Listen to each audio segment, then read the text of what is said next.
So, good afternoon. We are going to start. People are slowly arriving with many chaos, but I think this event is under the sign of chaos, so it's good.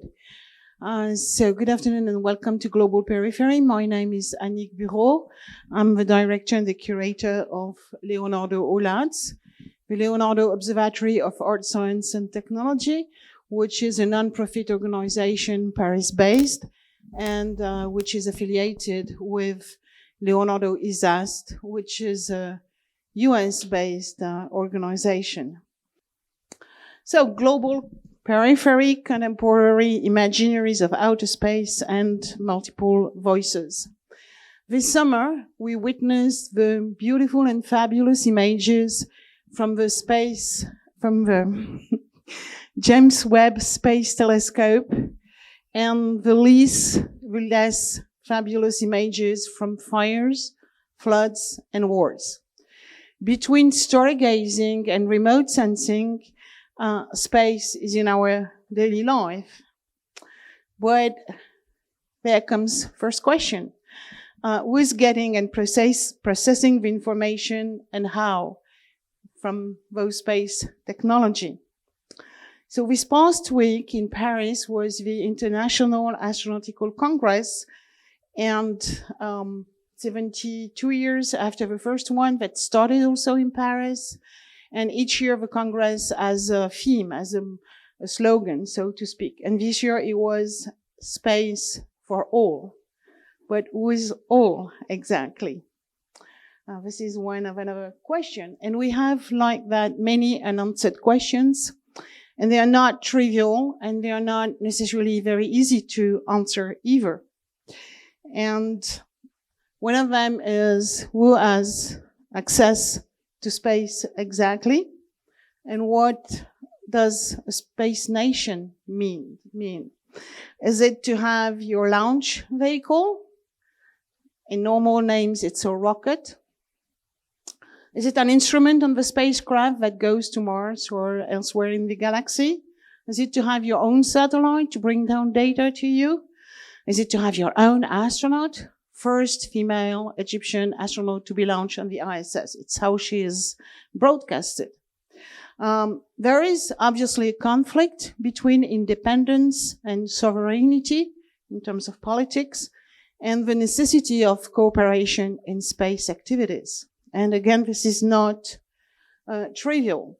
So from a bilateral Soviet Union against the United States, the space competition is worldwide today, with China and India being very important space countries, and now also countries from South America, from Africa, from Oceania, that are coming into play, or that are coming into play in a very different way than we used to know,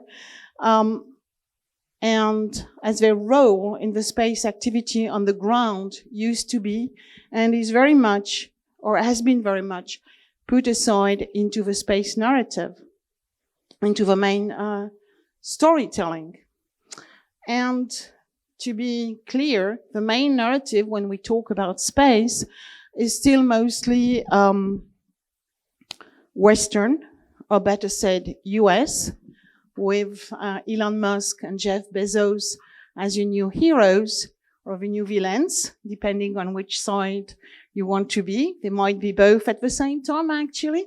So it's interesting.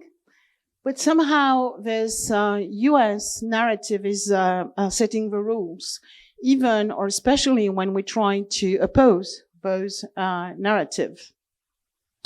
And I must say that as far as I'm concerned, I'm a Westerner. This is clear. I'm a European. This is clear too. I'm very Eurocentric once in a while, if not always. But I have to say that I never bought the American narratives about space. My imagination about space is rooted in different storytelling. So this is something that is interesting and we can discuss.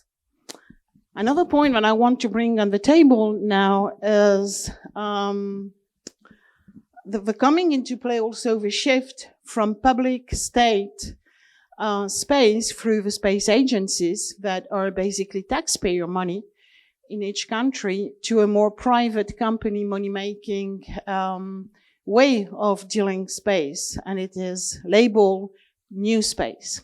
So, and with it come more and more, I would say, the exploitation of celestial, well, this is impossible to say, celestial bodies. And this is also a narrative which is very much rooted into the US narrative, even if all the other companies in the world, all the other countries in the world are super happy to jump on it. But this is another question that is coming up into play.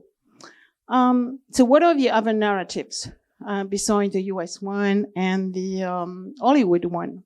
Who are the others' voices? What do they say? What can be said? And where do art and culture stand in the whole picture? So global periphery, and now I'm going to come into the core of what we're going to do, hopefully. Global periphery deals with this contemporary imaginary of outer space, the existing one. In other words, we're not going, and it was not my goal to go into the history, to go back to, I don't know, sometime pre-Jesus Christ or whatever. It's really what is going on now. And it's going to be done through examples and experiences and activities from both the artist and the space and the cultural players on the one hand, and some people from the space sector on the other, because there is a space sector of which art and culture is not part of. Just think about it. So this event today and tomorrow is both modest and ambitious. It's modest because obviously in 2 afternoons we're not going to make a revolution and answer all the questions and present all the projects from everyone throughout the world. And it's ambitious because it's, for me, it's a seed and that we're planting. It's a first time to discuss together, and it's really something which is happening not only on stage, but it's also happening with you. So it's really the idea that we are sharing ideas and our imaginaries. One important point in the way I try to organize this, I do not, global periphery is not an essentialist approach. So it's not because people are living or coming from this or that country that they necessarily think this or that way in a preconceived picture. There are as many different people in each country and different point of views and approaches. The title, Global Periphery. So I was asked many times, what does it mean? I understood that it's probably not very good English, and I think it's not good French either, if I were to translate it. So it comes from a very basic and probably utopian image I have. That on the surface of a sphere, there is no center. We may be, each of us, the center of our own world, and we are actually the center of our own world, but we are all peripheral to each other. We are all neighbors to each other. And the notions of far away and close by, do not apply and do not make much sense. And we are, very much witnessing that when we talk about climate change. And I think it's kind of ironic that today is the climate strike and that in Paris, the meeting point is next door. So this is, I guess I'm very much, naive and optimistic in this, my notion of global periphery. So this event, Global Periphery, is part of a long history of Leonardo's support to space, art, science, and culture. And I see Richard Clark in the audience, who has been part of our activities. So I've just put here 6 covers of a journal. I think that so far we have reached over 90 articles published in Leonardo since the beginning. So it's quite a topic that we follow since the very beginning. It's also a good portion of Leonardo Olats activity, and we launched in 97 or something the Leonardo Space Art Science Workshop. The last one, not the last one. Well, one was in 2020, and it was all women crew. And guess what? COVID came, so it was cancelled. But we managed to do a few things, and one of the things is the image you have in the pink image on the right. We used Daniela de Poli's image moonbounce technology to launch the picture of all the women that were part of this workshop to the moon and back. So we couldn't gather in Paris, but we all went to the moon. And on the right, last year with Manuela de Barros, I co-curated the symposium, which is Which Bodies in Space. So now the official introduction. Global Periphery is organized by Leonardo Olats, and it's part of a larger project which is called More Than Planet, and it's a Creative Europe project which started this July with an exhibition at the Leiden Observatory in the Netherlands, curated by the VAR Society. The partners of More Than Planet are the VAR Future Lab in Amsterdam, Project Atoll in Ljubljana, Slovenia, Makery or 2M with Ewen Chardonnay here in Paris, who is currently setting up an exhibition at the other end of this building, which is opening Tuesday. Ars Electronica and Northern Photographic Center in Finland, and maybe Antitenets will be, he's here, so you will be able to talk to Antti about his project.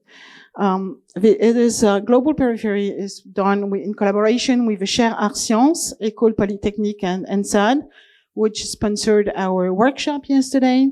It's hosted obviously here at the Cité Internationale des Arts. It is endorsed by ITACUS. ITACUS is the technical committee for the cultural utilization of space, and it's a committee of the International Astronautical Federation. And I really would like to deeply and sincerely thank our main funders, that is the Creative Europe program of the European Union and the Daniel and Nina Carasso Foundation. Without them, nothing would have happened. So I would like to really thank them strongly. And I need to extend my deepest thanks to the Maison des Métallos and to Xavier Graton, who unexpectedly, overnight, without any notice, hosted the workshop that suddenly was homeless. And she welcomed us, and in a very nice way. And this is thanks also to my personal wizard, which is Karine Lemallet, who made all this happen. And I also would like to deeply thank Roger Molina. Roger Molina is the president of Leonardo Olats. He's in Dallas. He couldn't get rid of his commitment with his university in Dallas and be with us. And I really would like to thank Roger, because he has always been super supportive and very trusting in all the strange things that we decided to do. I want to thank my team, Karine Lemallet, who was my left and right arm in this project, supporting me in the organization and production. And today the team is composed of Diane Lynn Farré, Ferdinand Campos, Louis Hénon, Marie Marcaillou, Antoine Perotto at the video recording, Quentin Chevrier was going to arrive any time and was going to take pictures with Louis, and my two co-moderators, Marie-Pierre Boucher and Susmita Mohanty. And now I'm going to, almost on time. Now I'm going to open the first session, which is called Space Imaginaries, and which has got two presentations. One with, I forgot the most important thing to say, that I co-organized this whole event with Markus Neustetter, and it's been really a wonderful ride to work with him and think about what we would be doing and how we would be doing it. So it's not only me, it's really the two of us. And so now we'll start with the Space Imaginaries, with the first presentation by Markus Neustetter and his team. So Markus is an artist, is a curator, is an art producer and a cultural producer based in from South Africa. He's currently living in Vienna, Austria, and he has put together this project, which is called Imaginary Futures. And I also would like to say that with him today on stage, there will be Fatou Cissé, who is also part of his team. Fatou is a dancer and choreographer from Senegal, Dakar, and she collaborated with Andrea Wamba, and she worked a lot also with Chaire, the experimental villa on digital art and ecology and urban planning. And she created also her own group. So what we wanted to do and what we decided to do with Markus, the first presentation is a presentation, but it's also a performance. So I leave the floor to Markus. I've talked too much.